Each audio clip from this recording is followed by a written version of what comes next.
Art कौन season कब शुरू होता है, ये नॉर्मली हर बंदे का क्वेश्चन है। इस वीडियो में आपको बताऊंगा कि नॉर्मली आप किस तरह से देख सकते हैं, आप किस तरह से खुद जज कर सकते हैं कि आर्ट कौन सीजन आने वाला है या अभी इसमें डिले है। तो इसमें दो तीन मुख्तलिफ फैक्टर्स हैं जो हमेशा प्लेन होते हैं। मैंने पिछले 2 सीजन खुद लाइव देखे हैं, मैं आपको बेहतर बता सकता हूँ कि आर्ट कौन सीजन कब आता है और उसके आने के लिए क्या क्या चीज़ें रिक्वायर्ड। तो जो सबसे पहली चीज़ है वो ये है कि फेडरल रिजर्व जो है वो हमेशा मनी प्रिंटिंग उस वक्त करता है जब उसके पास जो इन्फ्लेशन का डाटा है वो काफी नीचे हो, यानी इन्फ्लेशन के कंट्रोल में हो। अब की जो बात है, जो इन्फ्लेशन थी जब से इन्होंने कंट्रोल करना स्टार्ट किया है उस वक्त इन्फ्लेशन 7% और अभी जो रिसेंट डाटा है वो 2.3%। अभी कल फिर से एक अनाउंसमेंट होनी है इन्फ्लेशन के डाटा की और उसमें पता चलेगा कि नेक्स्ट जो है वो इन्फ्लेशन इस मरतबा कितनी आई है। जो फेडरल रिजर्व का टारगेट है वो 2% है, 7% से ऑलमोस्ट होते होते 2.3% तक इसको लेकर आ चुके हैं। अब इनका टारगेट 2% पर है और 2% जब भी होती जाएगी ये मॉनेटरी ईजिंग की तरफ जाएंगे, रेट कट्स होंगी, उसमें मनी प्रिंटिंग होती है और उसके बाद जो है आर्ट कॉइन का सीजन आता है। अब जो लास्ट सीजन आया था वो मैं आपको स्क्रीन पर दिखाता हूँ, वो आया था 2021 में और 2021 के शुरू में आया था। तो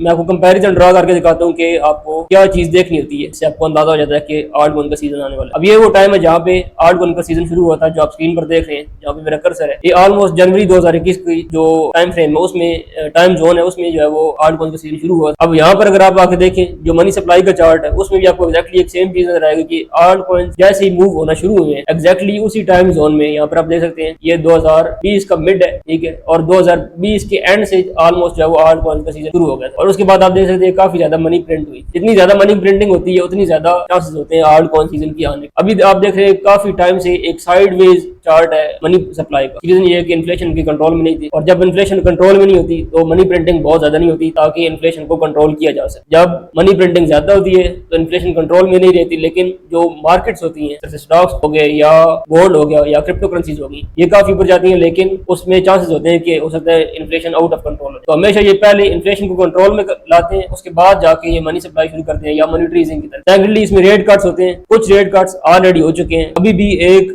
जो मीटिंग है वो इस मंथ ड्यू है और वो ऑलमोस्ट मेरे ख्याल में मंथ की 17 या 18 को है और वो भी मैं आपको दिखाता हूँ। ये भी हर कुछ टाइम बाद मीटिंग होती है फेडरल रिजर्व की। आप देख रहे हैं इसमें जो फेडरल रिजर्व का फंड रेट है वो डिसाइड होता है। अब रिसेंटली आप देखें तो ये काफी हद तक डिक्रीज होता रहा है, 5% पे था, फिर 4.75, फिर 4.5, इसी तरह से डिक्रीज होता है, लेकिन अभी भी ये काफी ज्यादा है और ज्यादा इसी वजह से है कि अभी तक इन्फ्लेशन उस लेवल तक नहीं आ सकी जो इनका टारगेट 2% है और अभी हम 2.3% पर खड़े। जैसे ही 2% पर आएगी, जैसे ही फेडरल रिजर्व का अपना टारगेट अचीव होगा उसके बाद मनी सप्लाई भी बढ़ेगी या ऑब्वियसली मनी प्रिंटिंग की तरफ जाएंगे। चाइना ऑलरेडी मनी प्रिंटिंग की तरफ जा रहा है और उसकी रीजन ये है कि उनकी जो इन्फ्लेशन है वो कंपैरेटिवली कंट्रोल में और वो बहुत ज्यादा उसको कंट्रोल रखती नहीं है। वो क्या करते हैं, इन्फ्लेशन थोड़ी बहुत हायर रखी रखते हैं लेकिन मार्केट्स को वो पंप करते रहते हैं, वो पैसा डालते रहते हैं। यही वजह है कि पिछले कुछ टाइम से आपको बिटकॉइन में भी आपको पंप होती हुई मार्केट नजर आ रही है और इसमें अभी सिर्फ ये यूं आप समझे कि चाइनीज का पैसा इन्वॉल्व है। ये पिछले कुछ वीक से इनकी मनी प्रिंटिंग शुरू हुई है। चाइना मेन जो मनी प्रिंटिंग होती है वो सबसे मेन यूएस की होती है। वो जब भी होती है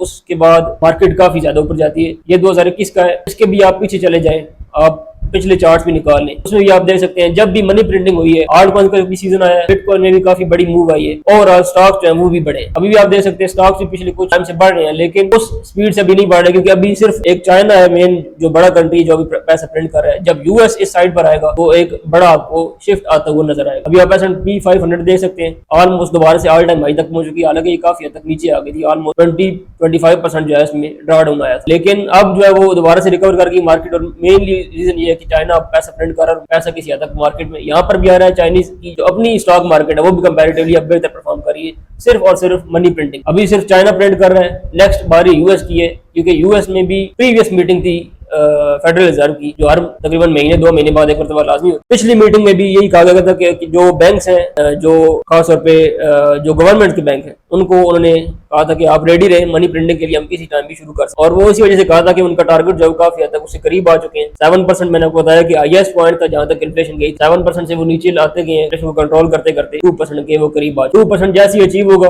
देन मनी सप्लाई शुरू होगी और देन रेट कट शुरू होंगे। मॉनेटरी ईजिंग के बाद आपको art coin season most probably देखने को मिलेगा। अब एग्जैक्टली कोई भी नहीं बता सकता कि मनी सप्लाई कब जो वो बढ़ना शुरू होगी। कुछ किसी हद तक थोड़ी बहुत बढ़ भी रही है लेकिन अभी वो पेस नहीं है जो पेस रिक्वायर्ड है मार्केट्स को पंप करने के लिए। अभी इसमें आप पीछे देख सकते हैं ये जो टाइम फ्रेम है इसमें आप देख सकते हैं कि मनी सप्लाई उल्टा कम हो रही थी और ये जब तक कम होती रही है बिटकॉइन जो है वो काफी हद तक और ओवरऑल आर्ट कॉइन्स भी गिरते रहे। इसके अलावा जो स्टॉक मार्केट है उसमें वो भी काफी हद तक इस टाइम जोन के दरमियान काफी हद तक स्लो हो रही है, कोई बहुत अच्छी परफॉर्मेंस नहीं बढ़ती रही है मार्केट, लेकिन वो बहुत ज्यादा पैराबोलिक मूव या कोई बहुत बड़ी मूव जो है वो नहीं। जब भी मनी सप्लाई बढ़ेगी तो आपको बड़ी मूव देखने को मिलेगी। तो आप सिंपली कर क्या सकते हैं, फ्यूचर में भी जब भी आपको कोई ये कहता है कि आल्ट कॉइन सीजन आने वाला है या मार्केट पंप होने वाली है, कोई बहुत मेजर मूव आने वाला है, आपने सिंपली मनी सप्लाई को देखना। अगर वो नहीं बढ़ रही तो मोस्ट प्रोबेबली आल्ट कॉइन का सीजन नहीं आना। आपने देखना कि जो फेडरल रिजर्व है उनकी पॉलिसीज क्या है, वो कब कह रहे हैं, किस वक्त का कह रहे हैं, कब वो अपनी मनी सप्लाई बढ़ाएंगे या मॉनेटरी ईजिंग की तरफ कब जाएंगे। जिस टाइम वो कह रहे हैं जब वो टाइम करीब आए तब जाके आप अपनी इन्वेस्टमेंट कर सकते। अभी भी चांसेस हैं इस मंथ हो सकता है थोड़ी बहुत इन्फ्लेशन बढ़ जाए, जो फोरकास्ट है उसके हिसाब से ज्यादा चांसेस है कि इस मरतबा हो सकता है 0.2% फिर बढ़ जाए, यानी 2.3 से 2.5%। लेकिन ये डाटा आएगा तो मजीद क्लियर हो जाएगा। लेकिन आपने सिंपली ये ध्यान में रखना है कि जो भी इनकी पॉलिसीज होती है वो कंप्लीट होती है, उसके बाद मॉनेटरी ईजिंग भी होती है, पैसा भी पंप होता है मार्केट में और मार्केट्स बढ़ती है। तो ये एक सिंपल सा तरीका है, फ्यूचर में भी आप खुद जज कर सकते हैं आल्ट कॉइन का सीजन कब आए। बगैर इसके